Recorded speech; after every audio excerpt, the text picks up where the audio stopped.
The African National Congress, a group of people who led the struggle against apartheid,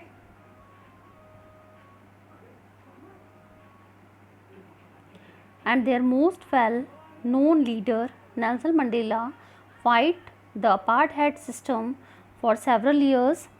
अब यहाँ पर ये है कि जो नेल्सन मंडेला है उन्होंने अपार्टहेड, मतलब यहाँ पर एक वर्ड आ रहा है अपार्टहेड, अगेंस्ट अपार्टहेड, मतलब जो नेल्सन मंडेला है उन्होंने किसके खिलाफ मतलब आंदोलन किया, जो स्ट्रगल है वो किसके खिलाफ किया। जैसे कि मैंने अभी पहले उसमें वीडियो में बताया कि जो नेल्सन मंडेला है वो भी हमारे गांधी जी की तरह एक स्ट्रगलर थे, जिन्होंने, जैसे गांधी जी ने तो आज़ादी के लिए हमारे यहाँ पर स्ट्रगल करी, बट नेल्सन मंडेला जो हैं उन्होंने अपार्टहेड के लिए किया यहाँ पर स्ट्रगल। अपार्टहेड का मतलब यहाँ पर है रंग भेद, मीन्स कि जब हम किसी को कलर को लेकर हम उसके साथ में भेदभाव करते हैं, डिस्क्रिमिनेशन करते हैं, अगर उसके साथ में कलर को लेकर, कि जैसे फॉर एग्ज़ाम्पल आपकी क्लास है, उसके अंदर अगर कोई बच्चा बहुत ज़्यादा, उसका कलर फेयर नहीं है, वो बहुत ज़्यादा ब्लैकिश है, उसका बहुत काला कलर है, तो आप लोग क्या करते हो, फर्स्टली कोई भी उससे फ्रेंडशिप नहीं करना चाहता है, न उसके साथ कोई टिफ़िन शेयर करना चाहता है, कोई भी उसके साथ में रहना नहीं चाहता है। तो वैसे ही उसी बेसिस के ऊपर अपार्टहेड का मतलब है रंग भेद करना, कि कलर के साथ आप उसका डिस्क्रिमिनेशन कर रहे हो, कि अगर वो गोरा नहीं है तो आप उसके साथ में बहुत टाइप्स ऑफ डिस्क्रिमिनेशन करेंगे। तो यहाँ पर जो नेल्सन मंडेला है उन्होंने स्ट्रगल किया अगेंस्ट अपार्टहेड, मतलब रंग भेद के खिलाफ उन्होंने बहुत स्ट्रगल किया है। And there most well known leader Nelson Mandela fight the apartheid system for the several years, बहुत सालों तक उन्होंने इस अपार्टहेड को ख़त्म करने के लिए, इस रंग भेद को ख़त्म करने के लिए स्ट्रगल किया। Finally they succeed and in 1994 South African become a democratic country, और 1994 में साउथ अफ्रीका जो है वो डेमोक्रेटिक कंट्री बन गई। इतना स्ट्रगल करने के बाद में जो नेल्सन मंडेला है उन्होंने इतना स्ट्रगल किया, उनको जेल भी भेजा गया, और इतनी स्ट्रगलिंग के बाद में 1994 के अंदर साउथ अफ्रीका भी हमारे जैसे क्या बन गई, एक डेमोक्रेटिक कंट्री बन गई, इन which people of all races were considered equal। और इसके बाद में सभी वहाँ पर रहने वाली जितनी भी प्रजातियाँ हैं, जितनी भी जातियाँ वहाँ पर रहती थी, उनको सबको क्या कर दिया गया, इक्वल, बराबर माना गया। किसके बाद में, कि जब वहाँ पर डेमोक्रेसी बना दी गई, वहाँ की गवर्नमेंट जो है वो डेमोक्रेटिक गवर्नमेंट बन गई हमारी तरह। हमारे यहाँ पर भी हिंदू, मुस्लिम, सिख, ईसाई और जितनी भी जातियां हैं और उसकी भी उपजातियां जो हैं, ठीक है, जैसे कि छोटी जाति जो है उसकी भी, उनसे भी, और उसमें भी बहुत सारी ऐसी जातियां होती है जिनको हमारे यहाँ पर क्या समझा जाता है, सभी को इक्वल समझा जाता है। यस, एक एक्सरसाइज है आपके लिए यहाँ पर, what were the Hector and his classmate protesting about, list 5 ways in which non-whitish were discriminated against, कि वो नॉन वाइटिश थे, उनके लिए उनके साथ क्या डिस्क्रिमिनेशन हुआ, हेक्टर और उनके क्लासमेट्स के साथ में किस टाइप ऑफ वैरायटी के यहाँ पर डिस्क्रिमिनेशन हुए हैं, वो आपको चैप्टर बेसिस के ऊपर 5 जो भी डिस्क्रिमिनेशन हुए हैं हेक्टर और उनकी क्लासमेट्स के साथ में नॉन वाइटिश के लिए, मतलब अश्वेत होने के कारण उनके साथ कौन कौन से भेदभाव हुए हैं, वो आपको यहाँ पर लिखने हैं सभी को। Let us now try to understand what a democratic government means to all for us। क्या आप बता सकते हैं कि जो जितनी भी डेमोक्रेटिक गवर्नमेंट्स होती है उनको हम अब समझने की कोशिश करती हैं कि अगर उनका डेमोक्रेटिक होने का मीनिंग क्या है हमारे लिए, है ना। तो डेमोक्रेटिक में क्या, आखिर डेमोक्रेटिक, सबसे पहले तो डेमोक्रेसी किसके कारण बनती है, हम लोगों के कारण बनती है, ठीक है ना। और डेमोक्रेसी को बनाने वाले कौन है, पीपल्स हैं, और पीपल्स, जितने भी सारे पीपल्स हैं वो मिलके ही डेमोक्रेसी बनाते हैं, लोकतंत्र को बनाते हैं, ठीक है। तो सबसे पहला पॉइंट यहाँ पर आता है participation. First point is participation. तो यहाँ पर डेमोक्रेटिक गवर्नमेंट में लोगों की क्या भागीदारी है, मतलब लोग जो हैं वो उसमें कैसे पार्टिसिपेट कर सकते हैं। तो why do we have regular election, हमारे यहाँ पर अधिकतर जो चुनाव होते हैं वो रेगुलर क्यों होते हैं। You have already read in the previous chapter that people makes the decisions in the democracy। हम इससे बिफोर जो चैप्टर पढ़ा है हमने व्हाट इज़ गवर्नमेंट, उसमें हमने ये रीड किया था कि समझा था हमने ये कि जो गवर्नमेंट होती है, गवर्नमेंट को बनाने वाला कौन होता है, डेमोक्रेसी को बनाने वाला, that makes the decision in a democracy. ये जो डिसीजन लेने का पावर होता है वो किसके पास होता है, डेमोक्रेसी के पास में होता है, लोकतंत्र के पास होता है। जब भी इलेक्शंस होते हैं तब हम क्या कर सकते हैं, हमारे डिसीजंस जो होते हैं हम आगे फॉरवर्ड कर सकते हैं, मतलब किससे, इलेक्शंस के थ्रू।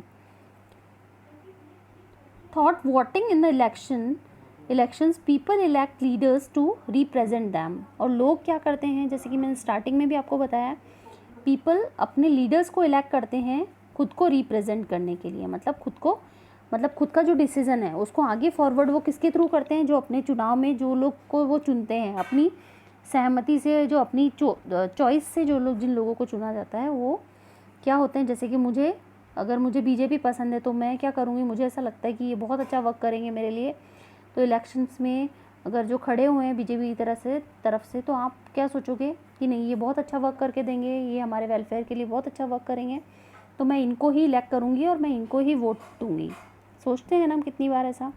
तो वो मेरी तरफ से कौन हो गया, मेरा रिप्रेजेंटेटिव हो गया कि ये मेरे लिए आगे मेरे वेलफेयर के लिए वर्क करके देंगे। तो ये रिप्रेजेंटेटिव का मतलब होता है जो हम जिनको इलेक्ट करते हैं वो हमारी तरफ से वो डिसीजंस हमारे लिए लेते हैं आगे जाकर। Take decision on the behalf of the people, मतलब लोगों के बिहाफ पे डिसीजंस कौन लेंगे, जिनको हमने चुना है। In doing so it is assume what they will keep in the mind the voices and interest of the people. और ये जो लोग होते हैं, जो हमारे रिप्रेजेंटेटिव्स होते हैं, वो क्या ध्यान में रखते हैं, जब डिसीजंस लेते हैं तो लोगों की आवाज़ को ध्यान रखते हैं कि मतलब लोगों को क्या चाहिए, क्या किन चीज़ों में उनका इंटरेस्ट है, उनके माइंड में उनकी जो वॉइसेस हैं, उनकी मांगे क्या क्या है, इन सब चीज़ों के बारे में वो ध्यान रखते हैं, जो हमारे रिप्रेजेंटेटिव्स होते हैं कि अब लोगों को क्या चाहिए। Discuss, look at the some newspaper, discuss some elections that you may have read about. Why do you think elections are required after a fix period. कि आप क्या ऐसा हम कितनी बार देखते हैं न्यूज़पेपर्स में कि उनके थ्रू दी हुई जो न्यूज़ होती है हमको पेपर में, जो इलेक्शंस के लिए दी जाती है, वो एक पर्टिकुलर टाइम के ऊपर ही क्यों होता है, फिक्स पीरियड ही क्यों होता है उसका। तो all governments are the elected fix periods. जितनी भी गवर्नमेंट्स होती है वो एक फिक्स, जैसे गवर्नमेंट हमने बताया था कि डिस्ट्रिक्ट लेवल पे अलग वर्क करती है, नेशनल लेवल पे अलग वर्क करती है, या फिर स्टेट लेवल पे अलग वर्क करती है। तो इन सब के जो इलेक्शंस होते हैं वो भी सारे क्या होते हैं, अलग अलग होते हैं। और एवरी 5 ईयर के पीरियड के अंदर 1 इलेक्शन कंप्लीट हो जाता है, मतलब कि एक बार एवरी 5 ईयर में 1 टाइम इलेक्शन होता ही है। In India this period is 5 years. Bharat में इसकी जो अगर देखा जाए इसका ड्यूरेशन क्या है, 5 ईयर्स का है। Once elected government can stay in the power only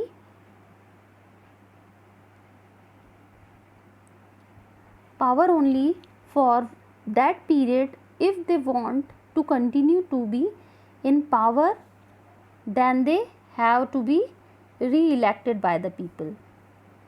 और ये टाइम पीरियड, ये ड्यूरेशन जो है, एक गवर्नमेंट ने 5 ईयर के अंदर अगर वो चुनाव लड़ा है और एक रिप्रेजेंटेटिव हमने इलेक्ट कर दिया है, तो वो कब तक रहेगा, अगले नेक्स्ट 5 ईयर्स तक वो उसको नहीं हटाया जाएगा। कुछ स्पेशल रीजंस होते हैं जब उनको हटा दिया जाता है, बाकी उससे पहले उनको नहीं हटाया जाता है। और अगर उनको कंटिन्यू नहीं करते हैं तो एक पावर और होता है जिससे उनको री इलेक्ट किया जाता है, ठीक है। Moment when people can sense their power in a democracy, in this way the power of the government gets limited by regular elections.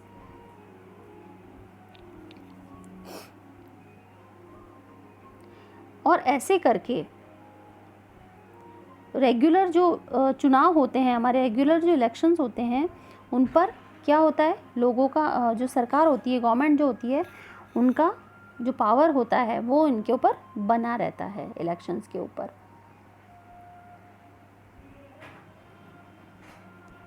Other ways of the participating, अब कैसे जो पीपल्स होते हैं वो कैसे पार्टिसिपेट कर सकते हैं गवर्नमेंट में। फर्स्ट तो जो हमने अभी पढ़ा है कि बाय इलेक्शन अपने रिप्रेजेंटेटिव वो इलेक्ट करते हैं, उसके बाद में पार्टिसिपेशन हो गया, मतलब कि हम गवर्नमेंट में कैसे हिस्सेदारी करते हैं, कैसे हमारी भागीदारी समझ में आती है हमको बाय इलेक्शंस, ठीक है। फर्स्ट रीज़न तो ये हो गया है। And then the other ways participation, अब पार्टिसिपेटिंग हम दूसरे वेज से कैसे कर सकते हैं। तो there is our next paragraph. Elections are usually held once in the 5 years. Beside voting, there are other ways of participating in the process of the government. People participate by the taking in the interest of the working for the government and the criticizing it when required.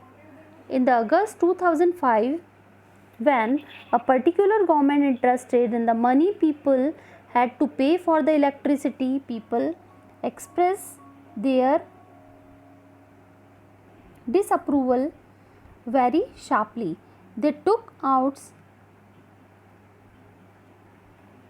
release and also organized a signature campaign. What the government tried to explain and the defend its decision, but finally listen to the people's opinion and the withdraw the increase. The government had to change its decision because it is responsible to the people. अब क्या, जैसे कि first तो हमने election by election देखा कि कैसे participate हम कर सकते हैं, और यहाँ पर इस पैराग्राफ में हमको ये बताया गया है कि कैसे दूसरे तरीके से आप किसी भी चीज़ में अपना पावर बता सकते हैं। जो डेमोक्रेसी होती है, मतलब जो जनता होती है, लोकतंत्र जो होता है, वो अपना पावर और किन किन चीज़ों में बता सकते हैं। तो यहाँ पर पार्टिसिपेशन हम कैसे कर सकते हैं कि गवर्नमेंट को हम क्या कर सकते हैं, पूरी तरह से उनकी गलती बता सकते हैं, या उन्होंने वर्क प्रॉपर नहीं करा तो उसके लिए हम उनको क्या हम कह सकते हैं और कैसे उसके लिए हम वर्कआउट कर सकते हैं। तो यहाँ पर एक ऐसा बताया गया है कि जो इलेक्शंस है वो एवरी 5 ईयर्स में होते हैं, और वोट देने के अलावा भी हम कैसे जो डेमोक्रेटिक गवर्नमेंट है उसके जितने भी डिसीजंस लिए गए हैं उनके अंदर हम कैसे इंटरफेयर कर सकते हैं, जो पीपल्स होते हैं वो कैसे इंटरफेयर कर सकते हैं, ठीक है। तो इसके लिए क्या करना होगा, जो सरकार जितने भी नीति नियम लाती है, आपने देखा होगा कि हम न्यूज़पेपर्स में देखते हैं या फिर हम टीवी चैनल्स पे देखते हैं कितनी बार कि जैसे कि अभी किसान बिल पास हुआ था, अभी करंट का जो है वो मैं बता रही हूँ आपको कि किसान बिल पास हुआ था। कुछ लोग तो इस चीज़ को एग्री कर रहे हैं, जो गवर्नमेंट ने किया उसको एग्री कर रहे हैं, बट कुछ लोग जो हैं वो उसको क्या कर रहे हैं, डिसएग्रीड है उससे, कि उससे वो खुश नहीं है, क्योंकि उनको पूरी तरह से अभी तक समझ में नहीं आ रहा है कि आखिर किसान बिल क्या है। तो जो लोग गवर्नमेंट की नीतियों को, पॉलिसीज़ को प्रॉपर समझ नहीं सकते हैं और वो आधे में ही उसको समझ के, या फिर कितनी बार ऐसा होता है कुछ लोग तो ऐसे क्रिटिसाइज़ करते हैं, ऐसा इस टाइप के आंदोलन करते हैं कि वो सरकार के ख़िलाफ़ अपना शो ऑफ करते हैं कि हम इसके ख़िलाफ़ हैं, अब आप इसको हटा दो वापस से, जो भी आपने डिसीज़न लिया है उसको वापस आप ले लो। और कुछ लोग जो होते हैं कि मतलब सरकार ने बहुत गलत अगर डिसीज़न लिया है तो उसका फेयरली वो क्या करते हैं, उसके अगेंस्ट हो जाते हैं कि वो अनशन पे बैठ जाते हैं या फिर ऐसे आंदोलन करते हैं। जैसे अभी पेट्रोल्स की जो रेट्स है वो बहुत ज़्यादा बढ़ा दी थी गवर्नमेंट ने, तो कुछ लोग मिलके क्या करते हैं, गैस की जो कीमतें हैं गैस के प्राइजेज़ जो हैं वो बहुत ज़्यादा रेज़ कर दिए थे, बढ़ा दिए थे। तो इसके लिए भी क्या करती हैं, जो हम अपना पार्टिसिपेशन दिखा सकते हैं, जो पीपल होते हैं वो ऐसे अपने आप को शो ऑफ कर सकती हैं कि हम इन सब चीज़ों के खिलाफ हैं और सब चीज़ों को नहीं मान रहे हैं। ठीक है, तो यहाँ पर इस पैराग्राफ में यही समझाया गया है कि 2005 के अंदर एक जो गवर्नमेंट थी उसने क्या किया था कि इलेक्ट्रिसिटी का जो बिल है वो बहुत ज़्यादा बढ़ा दिया था। इससे लोगों ने क्या किया, लोग जो थे, पीपल्स जो थे वो बहुत ज़्यादा उनके अगेंस्ट हो गए थे और उन्होंने सिग्नेचर कैंपेनिंग की थी, मतलब कि जुलूस निकाला था। और गवर्नमेंट ने क्या किया था, ट्राई टू एक्सप्लेन, उनको एक्सप्लेन करने की कोशिश की थी, डिफ़ाइन करने की कोशिश की थी खुद को। और फाइनली डिसीजंस क्या आया, अधिकतर समझाने की कोशिश की और उनको क्या करना पड़ा उस समय में, इस इंसिडेंट में उनको जो इलेक्ट्रिसिटी के बढ़ाए हुए दाम हैं वो उनको कम करना पड़े थे इस कैंपेन के थ्रू। जब सरकार ने क्या किया था, इस लोगों ने बहुत बढ़ चढ़कर इस कैंपेनिंग में, मतलब कि जुलूस में हिस्सा लिया था और बहुत सारे जो लोग हैं वो बहुत ज़्यादा अगेंस्ट हो गए थे, इसलिए सरकार ने अपना ये जो बिल है वो वापस ले लिया था कि उनको कीमतें घटानी ही पड़ी थी इलेक्ट्रिसिटी की। And many times government had to change its decisions. कितनी बार ऐसा होता है कि गवर्नमेंट को अपने डिसीजंस वापस लेने पड़ते हैं जब जनता उसके लिए क्या नहीं होती है, प्रिपेयर नहीं होती है, या फिर जनता को, मतलब जनता उस जो भी डिसीज़न लिया जाता है उसके पक्ष में नहीं होती है। There are many ways in which people express their views and makes government understand what actions they should take। मतलब कितनी बार ऐसा होता है कि पीपल अपनी जो भावनाएं हैं किसी भी चीज़, किसी भी डिसीज़न के लिए वो क्या करते हैं, अपने जितने भी व्यूज़ होते हैं गवर्नमेंट के लिए वो क्या सोचती हैं, इसके लिए वो बहुत टाइप्स ऑफ एक्शंस उनको जो पीपल्स होते हैं उनको लेने ही चाहिए यहाँ पर। These include dharnas, rallies, strike, signature campaign etcetera. कि मतलब इसके लिए वो क्या, अगर वो गवर्नमेंट के ख़िलाफ़ हैं तो वो बहुत सारी चीज़ें कर सकते हैं, जैसे कि धरना दे सकते हैं, रैलीज़ निकाल सकते हैं, ठीक है, स्ट्राइक कर सकते हैं, सिग्नेचर कैंपेन कर सकते हैं, मतलब जुलूस निकाल सकते हैं। Things that are the unfair and unjustice are also brought forward. Newspapers, magazine and TV also play a role in a discussing government issue and responsibilities. और ज़्यादा होता है तो क्या कर सकते हैं हम, ये तो कर ही रहे हैं हम लोग गवर्नमेंट के अगेंस्ट, अगर हमको पसंद नहीं आ रहा है जो भी उन्होंने हमारे लिए वर्क किया है या भी जो भी पॉलिसीज़ हमारे लिए उन्होंने तय की है वो अगर हमको अनफेयर लगती है तो हम क्या कर सकते हैं, टीवी, मैगजीन्स, न्यूज़पेपर्स में भी उन चीज़ों को लेकर डिस्कस कर सकते हैं। और गवर्नमेंट इशू जितनी भी होते हैं वो इन सारी चीज़ों को लेकर भी क्या हो सकता है, हम इनका भी सहारा ले सकते हैं। इसमें बहुत सारी रिस्पॉन्सिबिलिटी गवर्नमेंट की हमको किस में नज़र आती है, टीवी, न्यूज़पेपर्स और जो मैगजीन्स होती है इनमें भी हमको देखते हैं कि ये भी अपनी इम्पॉर्टेंट रिस्पॉन्सिबिलिटीज़ निभाते हैं इन इश्यूज़ को लेकर। While it is true that the democracy allow the people participate, it is also true that not all sections of peoples are actually able to do so. Another way people participate by the organizing themselves into social movements that seek to challenge the government and its functioning.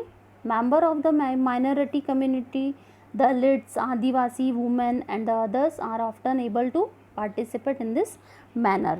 और जहाँ तक अगर मैं कहूँ कि जो democracy है वो लोगों को, मतलब एक तरीके से डेमोक्रेसी अलाउ करता है कि हम हिस्सा बने, किसका, गवर्नमेंट का हिस्सा बने, पार्टिसिपेट वो हमको पूरी तरह से करने दे रहे हैं। वहीं पर कितने जो ऐसे लोग हैं वो पार्टिसिपेट कर ही नहीं पाते हैं।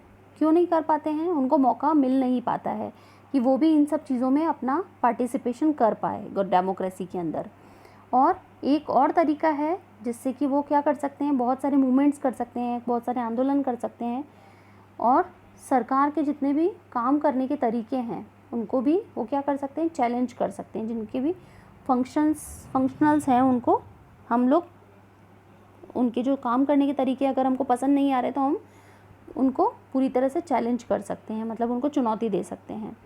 और अब अगर बात की जाए दलित्स की, आदिवासीज़ की, और जो इतने भी माइनॉरिटी के लोग हैं, माइनॉरिटी का मीन्स क्या होता है यहाँ पर, जिनकी नंबर्स ऑफ पीपल जिनके जिस सोसाइटी में कम होते हैं, मतलब मुस्लिम कम्युनिटी जो है होती है, मुस्लिम्स होते हैं या फिर आदिवासी लोग होते हैं, तो ये क्रिश्चियंस हैं जैसे कि मुस्लिम्स हैं, तो ये लोग किन में आते हैं, ये लोग माइनॉरिटी में आते हैं। माइनॉरिटी मतलब कि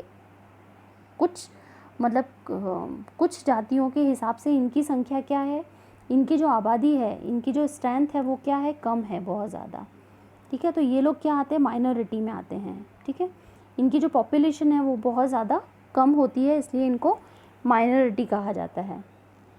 जो माइनॉरिटीज़ कम्युनिटी होती है और दलित आदिवासी वुमेन्स होते हैं, जैसे कि इनकी आवाज़ कोई भी सुनना पसंद नहीं करता है, ये कितना भी अपने लिए आवाज़ उठाते हैं। जैसे कि अभी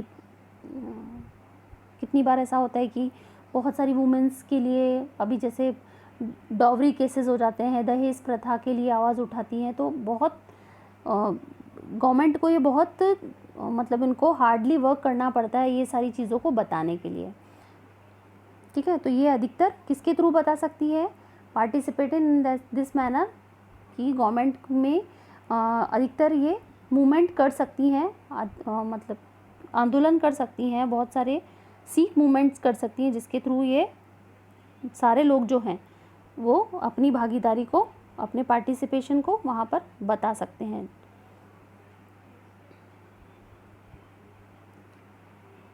If a country people are alert and interested in the how the country is run, the democratic character of the government of the country will be stronger। और कुछ हम सोच सकते हैं कि कुछ लोग जो होते हैं वो वर्क करते हैं कि अगर गवर्नमेंट कैसे बहुत अच्छे से वर्क करेगी, सबसे पहली थिंग है हमारी कि जब तक कितनी बार ऐसा होगा कि अगर हम बिल्कुल इंटरेस्ट नहीं लेंगे, कोई भी सरकार बिल पास कर रही है या कोई सी भी पॉलिसीज़ ला रही है हमारे लिए, वो हमारे लिए अच्छी है कि नहीं है, हम लोग उसको पूरी तरह से डिसाइड नहीं कर पा रहे हैं, हम लोग उसकी तरफ अट्रैक्ट नहीं हो पा रहे हैं कि हमारे लिए वो सही है कि नहीं है, तो क्या होगा, जो गवर्नमेंट है वो अपनी मनमानी स्टार्ट कर देगी। ठीक है, वो हमारे फ़ायदे के लिए कभी भी नहीं सोच पाएगी, वो अपना फ़ायदा ही सोचेगी।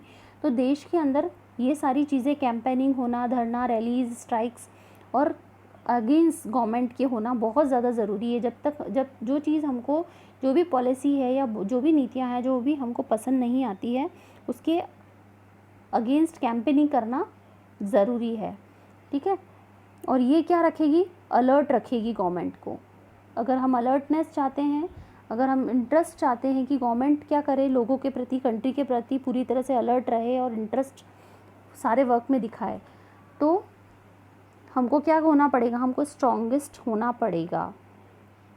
और देश को कैसे चलाया जाता है, so the next time we see a rally winding through the streets of our cities and towns villages we should pause.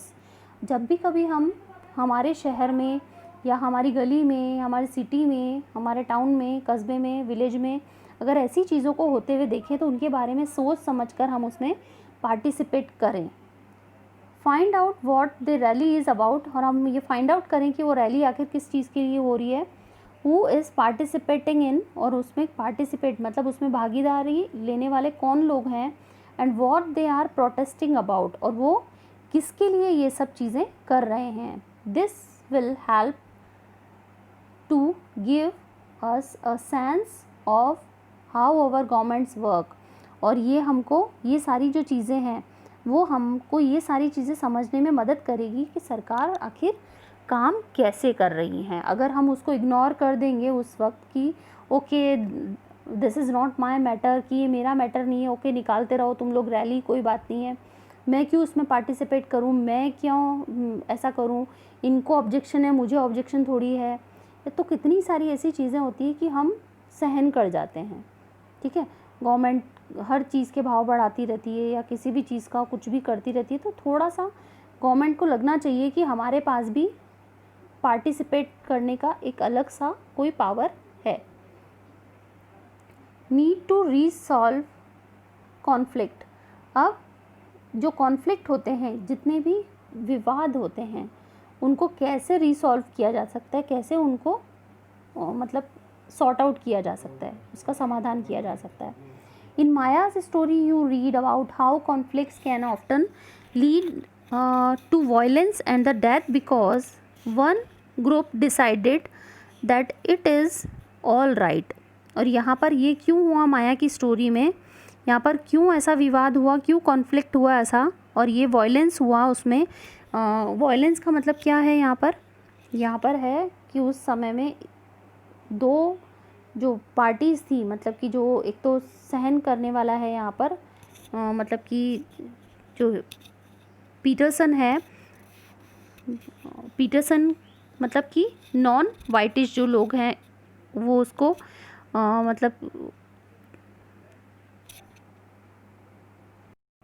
Hector Peterson non whitish लोगों को शो कर रहा है, और यहाँ पर अदर जो लोग हैं वो किसको शो कर रहे हैं, जो कि इस चीज़ को होने दे रहे हैं या वो ही लोग उसको कर रहे हैं, है ना। तो यहाँ पर इन दोनों ग्रुप्स में यहाँ पर अगर इस कॉन्फ्लिक्ट को ख़त्म करना है तो यहाँ पर क्या किया गया, यहाँ पर वॉयलेंस का सहारा लिया गया। अगर इस चीज़ को ख़त्म करने के लिए हिंसा का सहारा लिया गया, मारपीट हुई, गोलियां चली और जो भी है वहाँ पर ये केस उसमें हुआ। All right to use force prevent the other group from the protesting. एक ग्रुप जो क्या कर रहा था, यहाँ पर फोर्स यूज़ कर रहा था। फोर्स मतलब एक ग्रुप के ऊपर दबाव डाल रहा था, यहाँ हम देख सकते हैं, ठीक है। पुलिस यहाँ पर लाठीचार्ज कर रही थी, गोलियां चला दी उन्होंने, और दूसरा जो ग्रुप है वो प्रोटेस्टिंग कर रहा था कि मतलब वो बचाव अपना कर रहा था, खुद को बचा रहा था।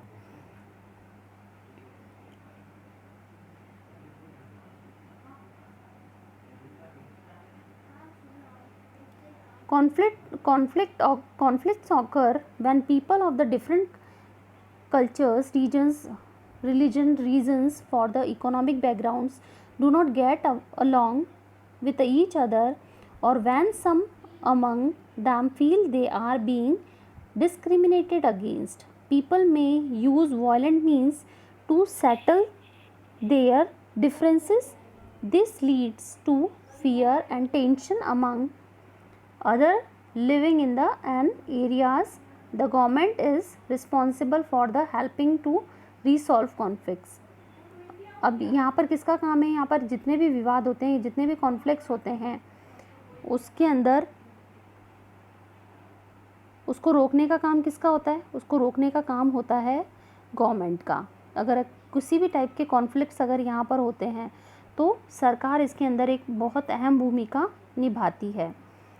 जैसे कि हमारे यहाँ हम देख सकते हैं कि अभी जैसे कि बाबरी मस्जिद का केस हुआ था, ठीक है। बाबरी मस्जिद को हटा दिया गया था और राम मंदिर का निर्माण किया गया था, क्योंकि और पहले क्या हुआ था, राम मंदिर को हटा दिया गया था जब मुस्लिम्स हमारे यहाँ पर थे, तो जो मुस्लिम्स रूलर्स थे उन्होंने राम मंदिर को हटाकर अपनी मस्जिद वहाँ पर बनवा ली थी। तो वहाँ पर उस समय भी बहुत ज़्यादा कॉन्फ्लिक्ट्स हुए थे, बहुत ज़्यादा विवाद हुआ था इस बात के ऊपर भी।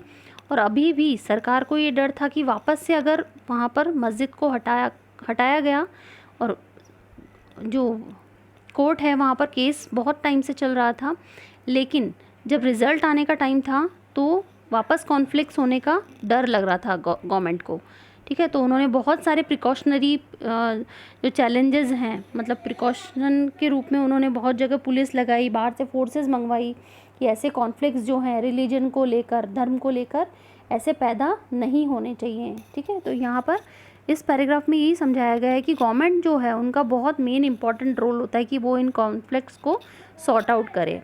तो किसी को भी कॉन्फ्लिक्ट हो सकता है अपने कल्चर को लेकर, मतलब कि अपनी जो संस्कृति है उसको लेकर, अपने रिलीजन धर्म को लेकर, अपने रीज़न को लेकर कि मतलब मैं यहाँ का रहने वाला हूँ, मैं साउथ इंडियन हूँ, मैं गुजराती हूँ, या फिर अदर एल्स कुछ भी हो सकता है।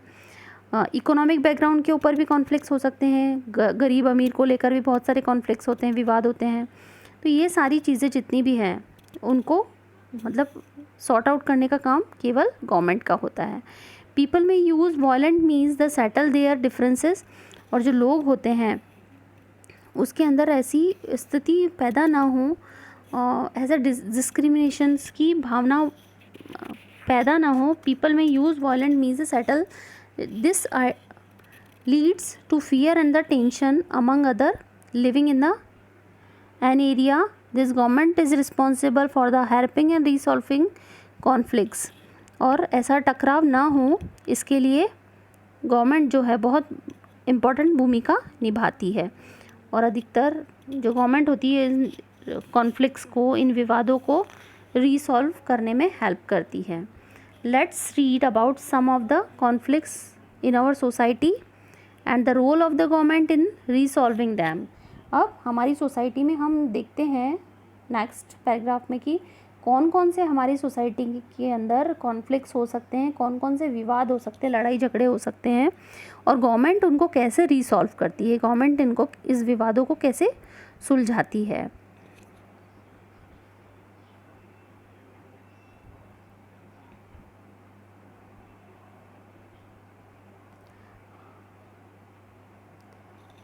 The Indian Constitution lay down the basic rules of the roles have to be followed by the everyone. These laws are for the both of the government and the people. Conflicts and differences have the resolve according to these laws. We will read more about later classes. अब हम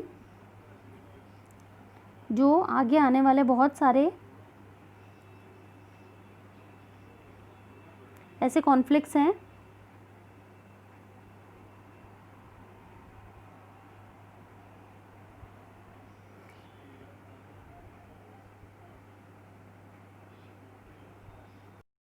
yes, constitution जो है उन्होंने बहुत सारे rules और laws हमारे लिए बनाए हैं, तो वो लोगों को क्या करना है, वो लोगों को फॉलो करना ही है। सरकार ने जो रूल्स बनाए हैं, ठीक है, और जितने भी कॉन्फ्लिक्ट्स हैं उनको जो सॉल्व करना है, रीसॉल्व करना है, वो हमको किसके अकॉर्डिंग टू दीज लॉज, और उनको लॉज के अकॉर्डिंग ही हमको सॉल्व करना है। ये आगे की क्लासेस में हम और इसको बहुत डीपली पढ़ेंगे। तो religious processions and the celebrations can something lead to conflicts. For example the route of the procession takes many lead to a conflict.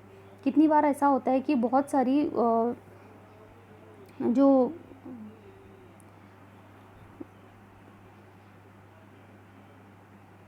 Procession निकलता है, ठीक है, प्रोसेशन मतलब देख सकते हैं ना कि रिलीजियस प्रोसेशन निकलते हैं, और अलग अलग कास्ट में जैसे हिंदूज़ हैं उनके गणपति विसर्जन के जुलूस निकलते हैं, गणपति लाते हैं तब के जुलूस निकलते हैं, है ना, और मुस्लिम्स हैं तो उनके जैसे ताजिए निकलते हैं, या और बहुत सारे जो रिलीजियस प्रोसेशंस होते हैं वो उनके सेलिब्रेशंस होते हैं, तब बहुत टाइप से कॉन्फ्लिक्ट्स होने का डर रहता है, ठीक है।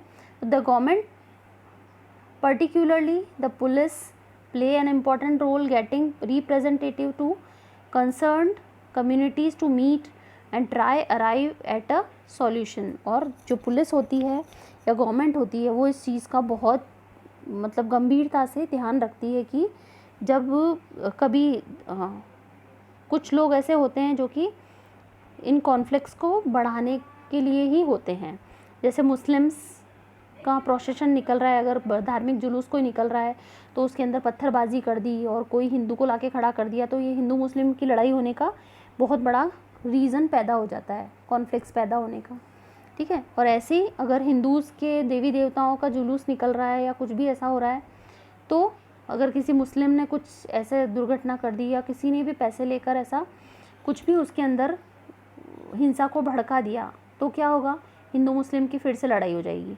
तो पुलिस जब भी कभी ऐसा होता है, रिलीजन प्रोसेशंस का वर्क होता है, तो पहले आपने देखा होगा कि पहले खैर आपको पता नहीं होगा कि कलेक्टर जो होते हैं हमारे यहाँ पर, उनसे परमिशन लेना होता है जब भी कोई प्रोसेशन निकालना होता है, ठीक है। तो द पुलिस रिस्पॉन्सिबल, सबसे पहले इस वायलेंस को ख़त्म करने के लिए पुलिस बहुत इम्पॉर्टेंट रोल होता है पुलिस का, वो बहुत ध्यान रखती है कि ऐसी हिंसा न भड़के, ensuring what violence does not take place. Rivers too can become a source of the conflict between the states. कितनी बार ऐसा होता है कि कुछ कॉन्फ्लिक्ट्स होते हैं रिवर से रिलेटेड, रिवर मतलब नदियों से रिलेटेड, कि किसी एक स्टेट की रिवर जो है वो दूसरे स्टेट के अंदर आ रही है, तो उससे भी कॉन्फ्लिक्ट पैदा हो जाते हैं, उससे भी विवाद पैदा हो जाते हैं. A river may begin into one state, followed through other and in a third.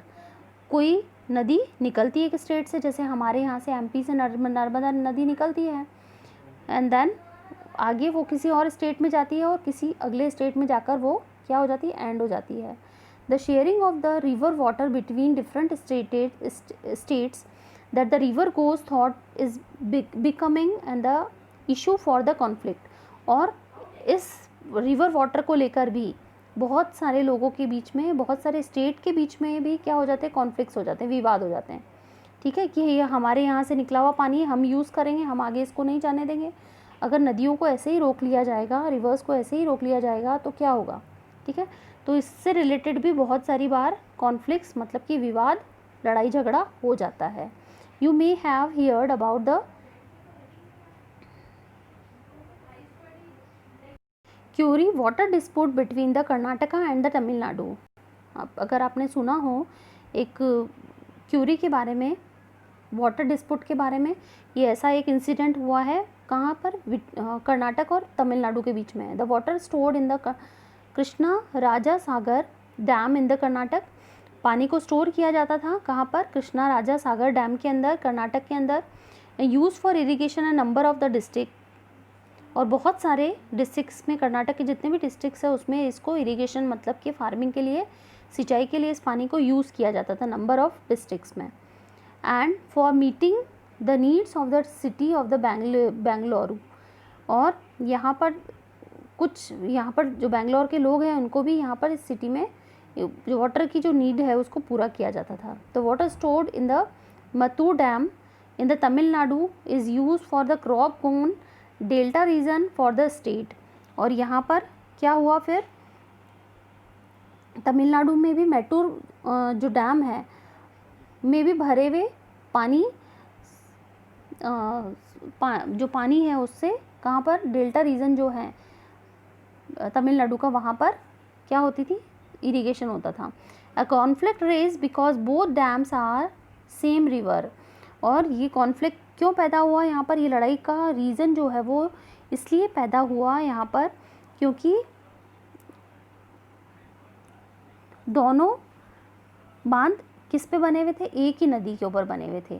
ठीक है, दोनों जो डैम हमको दिखते हैं वो इस पिक्चर में खैर नहीं है, पर ये रिवर हमको नज़र आ रही है. बट ये जो दोनों रिवर्स है, मतलब जो एक रिवर है उसके ऊपर ये 2 डैम्स बने हुए थे.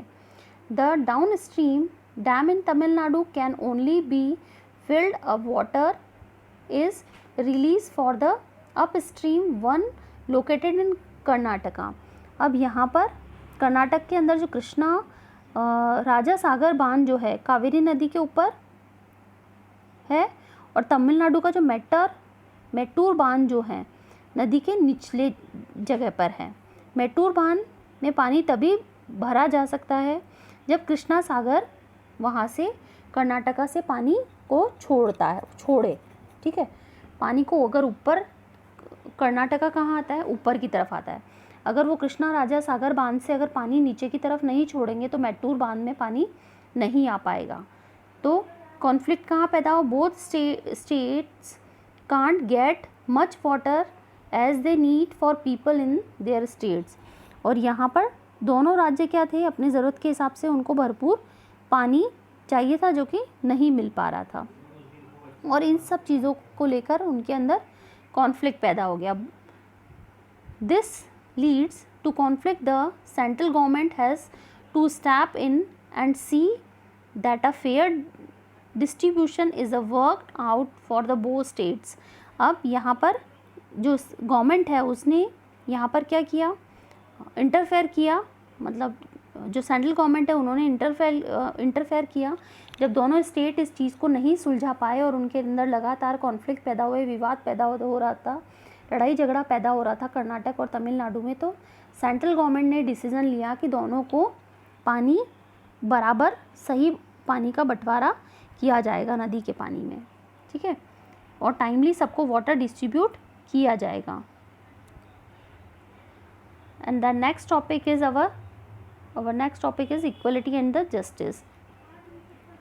अब जहाँ पर बात आती है हमारे यहाँ पर कि कॉन्फ्लिक्ट्स हो चुका है हमारा, कि कैसे कॉन्फ्लिक्ट्स पैदा होते हैं, कैसे विवाद पैदा होते हैं और कैसे उनको सुलझाने में गवर्नमेंट हमारी मदद करती है। And then equality and justice, मतलब कि समानता, और जस्टिस मीन्स यहाँ पर है न्याय। One of the key ideas of the democratic government it's commitment to the equality and justice is inseparable।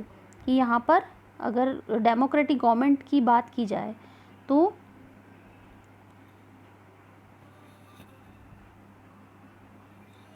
जो गवर्नमेंट है वो क्या होनी चाहिए, इक्वलिटी और जस्टिस के अंदर उसका पूरी तरह से कमिटमेंट होता है कि नहीं वो इस चीज़ का पालन करेगी, सही इक्वलिटी का भी करेगी कि वो किसी के लिए डिस्क्रिमिनेशन नहीं करेगी, भले कोई भी हो, ठीक है, भले वो किसी ऑफिसर का फैमिली हो या फिर किसी सब्जी बेचने वाले की फैमिली हो, तो वो हर एक लेवल पे क्या रहेंगी, इक्वल रहेंगी, और ये गवर्नमेंट को करना ही है। जस्टिस मीन्स न्याय, जैसा कि उसके लिए न्याय है जितना इम्पोर्टेंट, उतना ही जस्टिस नीचे की लोअर पीपल्स के लिए होना चाहिए। Equality and justice are the inseparable, और ये दोनों ही एक दूसरे को इनसे अलग नहीं किया जा सकता है। The earlier practice of the untouchability is the no banded by the law. This group of people were denied education, transport of the medical facilities, and even the chance to offer players. Dr. Ambedkar, who you have read about the earlier in this book, हमने भीमराव अंबेडकर के बारे में हमारी book में पहले भी पढ़ा है। That such practice must not continue and that justice can be achieved when people are treated equally. और हमने जो भीमराव अंबेडकर है उनके बारे में हमने पढ़ा है, लोगों को कब इक्वलिटी का एहसास होगा, जब उनके साथ बराबरी का व्यवहार होगा, जब उनको इक्वलिटी से ट्रीट किया जाएगा, ठीक है। जब उनके साथ इक्वल बिहेव नहीं किया जाएगा तो वो क्या होगा, उनके साथ जस्टिस नहीं होगा, मतलब कि उनके साथ न्याय नहीं है।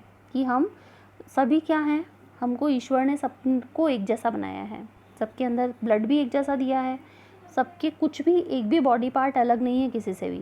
बट कुछ लोग जो होते हैं उन्होंने अपने फ़ायदे के लिए हमारी जो सोसाइटी है उसके अंदर इनइक्वलिटी जो है उसको फैला दिया था, है ना। उससे डिस्क्रिमिनेशंस पैदा होने लगे, ऊंची जात नीची जाति, इनइक्वलिटी, ये सारी चीज़ें, गरीब अमीर और ये सारी चीज़ें पैदा होने लगी थी। बट अकॉर्डिंग टू कॉन्स्टिट्यूशन धीरे धीरे ये सारी चीज़ें ख़त्म होने लगी है। The government also recognize this is and makes special provisions for the group within society that are unequal. For the instance, in our society there is a general tendency to value and the care for the boy child more than the girl child। अब government जो है वो यहाँ पर किसी भी चीज़ के लिए हमने प्रीवियस चैप्टर्स में भी पढ़ा था कि कुछ लोग जो होते हैं वो डिस्क्रिमिनेशन ज़रूरी नहीं है कि वो कलर को लेकर या इकोनॉमिकली कि गरीब अमीरी को लेकर या फिर धर्म रिलीजन को लेकर, प्लेसेस को लेकर, ठीक है, किसी भी चीज़ के लिए। तो यहाँ पर एक चीज़ हमने ये भी पढ़ी थी कि गर्ल बॉय को लेकर भी डिस्क्रिमिनेशन होता है, ठीक है। हमने डिस्क्रिमिनेशन भी पढ़ा, स्टीरियोटाइप भी पढ़ा था, प्रीजुडिक भी हमने पढ़ा था इससे पहले वाले चैप्टर्स में। तो यहाँ पर गवर्नमेंट ये कोशिश करती है कि किसी के लिए भी किसी की भावना कैसी नहीं रहनी चाहिए, गलत नहीं होनी चाहिए। और गवर्नमेंट ने ऐसे बहुत सारी ऐसी पॉलिसीज़ बनाई हैं जिसके अंदर लड़के जो और गर्ल बॉय चाइल्ड जो है वो कभी भी उनके साथ में ऐसा अन्याय नहीं हो, ठीक है। इसके लिए उन्होंने क्या किया, गर्ल चाइल्ड जो है उसकी फ़ीस ख़त्म कर दी है। कॉलेजेस व स्कूल्स वगैरह में उनकी फ़ीस नहीं लगेगी। This means that the society does not value the girl and boy child equality. कितनी बार ऐसा होता है घर के अंदर गर्ल चाइल्ड जो होती है उसके साथ ऐसी डिस्क्रिमिनेशन होता है कि वो गर्ल चाइल्ड है, उसको पढ़ के क्या करना है, वैसे भी उसको शादी करके अगले घर में जाना है, इसलिए वो उसके ऊपर खर्चा नहीं करना चाहते हैं। तो this mean the society does not value the girl, और गर्ल होने के कारण उसकी कोई भी वैल्यू नहीं होती है। Boy child equally and the unjustice this contest the government step to promote justice to providing special provisions that can enable girls to overcome the injustice that they subjected to do।